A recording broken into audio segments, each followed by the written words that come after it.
Seringkali sudah saya sampaikan ya, saya ingatkan kepada Anda semua bahwa kelahiran sebagai manusia itu sulit untuk didapatkan. Bahkan sedemikian sulitnya Buddha mengilustrasikan betapa sulitnya untuk terlahir sebagai manusia dengan perumpamaan seekor kura-kura buta. Dia hidupnya di dasar samudra. Di permukaan air samudra yang gelombangnya besar, ada semacam lingkaran gitu yang bolong di tengahnya gitu, gelang ya, tapi cukup besar gelangnya. Dia terombang-ambing di atas permukaan air samudra. Bayangkan gelombang air samudra itu kan besar. Kadang angin bisa datang dari segala penjuru. Jadi kalau angin datang dari arah barat, gelang itu akan lari ke arah timur. Kalau anginnya datang dari arah timur, gelangnya itu akan bergerak ke arah barat. Demikian pula kalau angin datang dari utara, dari selatan, dari penjuru-penjuru manapun, gelang itu akan terus bergerak, tidak bisa diam. Si kura-kura buta tadi mendapatkan kesempatan 100 tahun sekali untuk keluar menyembul ke permukaan samudra, mendapatkan kesempatan untuk memasukkan lehernya ke gelang tadi. Kira-kira sulit nggak? Sulit, karena samudra itu kan luas sekali juga kan.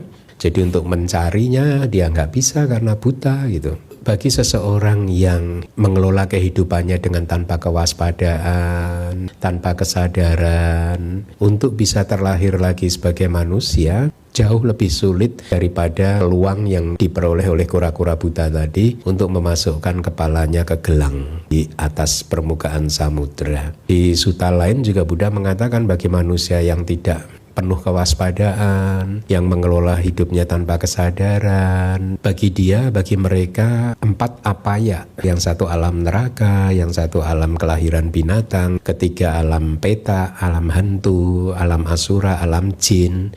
Bagi orang-orang yang seperti itu, 4 alam ini ibaratnya adalah rumah mereka. Seperti halnya rumah Anda. Kalau di zaman dulu dikatakan seseorang itu lebih banyak tinggal di dalam rumahnya dibandingkan keluar rumah. Jadi walaupun pergi keluar rumah, cepat atau lambat dia harus masuk pulang kembali ke rumah gitu.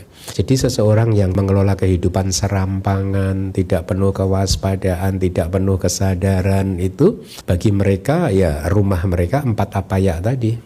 Mereka akan sering terlahir di 4 apaya. Hanya sesekali saja mereka terlahir di alam manusia atau alam yang di atasnya, alam dewa, tetapi setelah itu masuk lagi ke sana. Dan di teks lain juga dikatakan sekali makhluk itu masuk ke alam apaya, terlahir di alam neraka, alam binatang, alam hantu, alam jin, maka akan sulit juga bagi dia untuk keluar dari sana. Dia akan berputar-putar di sana. Bayangkan binatang saja yang kelihatan di depan mata Anda itu kan binatang kan. Kapan binatang tersebut melakukan kebajikan seumur hidupnya? Kita tidak usah membicarakan mereka yang lahir di neraka.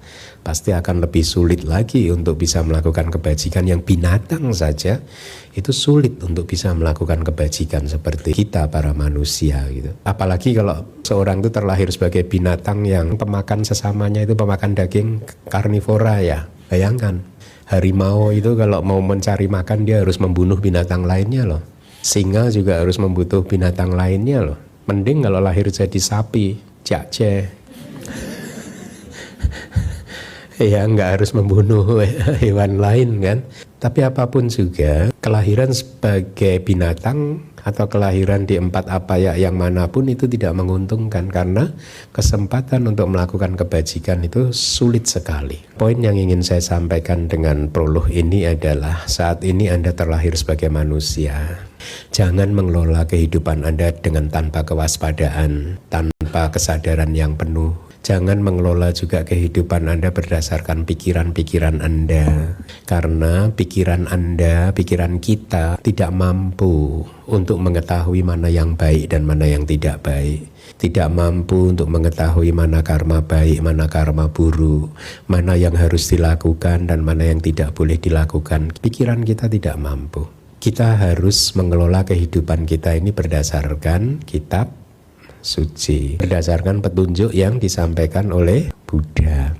Oleh karena itu dengarkanlah terus kitab suci. Setelah itu Anda perbaiki, atur, kelola kehidupan Anda sesuai dengan ilmu yang sudah Anda dapatkan, supaya karir spiritual Anda, kehidupan Anda menjadi semakin meningkat sehingga akhirnya bisa segera masuk ke nibbana.